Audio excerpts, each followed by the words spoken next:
evening to you all, ladies and gentlemen, panel of judges, honorable guests. Tonight, I am being presented with a very thought-provoking motion, of which I firmly oppose. And I quote, "A stronger dictatorship is better than a weaker democracy." Imagine living in a society whereby only one person makes all the rules, and freedom is nothing but a distant dream. I'm sure we've all had experiences whereby our opinions were not taken into consideration, and it sure doesn't feel good. Ladies and gentlemen, tonight, my name is Miss Melanie Augustine, and I do not accept this motion. I believe that no form of dictatorship is better than democracy. A strong democracy is whereby absolute power is being given to a single leader with no legal institution, whereas a weaker democracy is whereby the citizens have the right to elect their own leader, but then they have struggling institutions. Firstly, democracy, whether flawed or full, is still democracy. Therefore, it is the best self-governance system taking care of the needs of its individuals and citizens.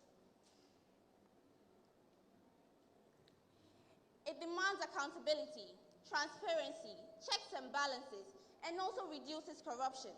Secondly, the Economics Intelligence Unit notes that out of 167 countries, 96 are democratic states. The United States of America, Germany, Sweden, Japan have demonstrated how democracy protects the fundamental human rights and liberties of individuals.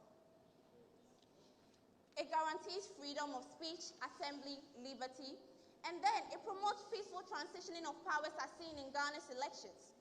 My last point, despite democracy's imperfections, there's always room for improvement. A typical relevant case study is that of our own country, Ghana. Post-independence in 1957, where Ghana was under a dictatorship rule from the military regimes. We all know what happened. Curfews here and there. You dare not speak to criticize the government. Since the introduction of democratic rule in 1992, Ghana has seen better days. You agree? There has been improvement in our economic growth, fundamental human rights. There has also been much more peace, and as it stands, Ghana is one of the leading peaceful countries in the whole of Africa. The problem with dictatorships is not that they cannot be good.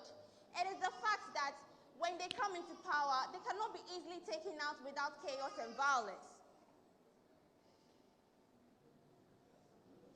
When they come to power, they cannot be easily taken out without chaos and violence.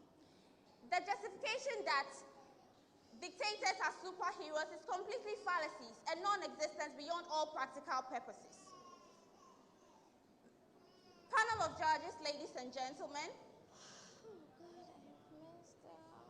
the justification that all these discipline that my opponent was talking about does not take place in Ghana due to all these sanitation problems, it's a complete lie. Are we not here?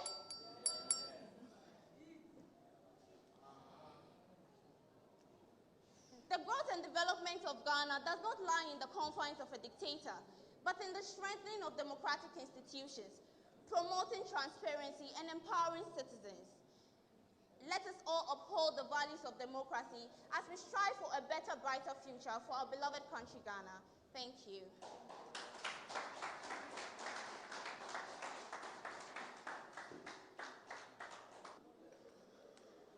Hi, what? What's happened? Is your turn now up? Can you have a seat, please? Okay, sorry.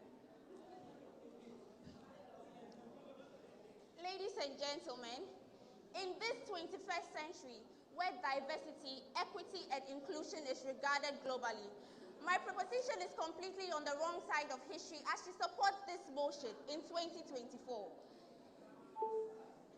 She only made one point, and which is dictatorships ensure discipline.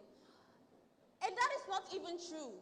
Well, power corrupts, and absolute power corrupts absolutely.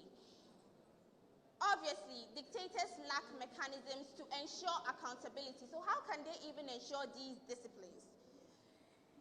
Panel of judges, ladies and gentlemen, I rest my case.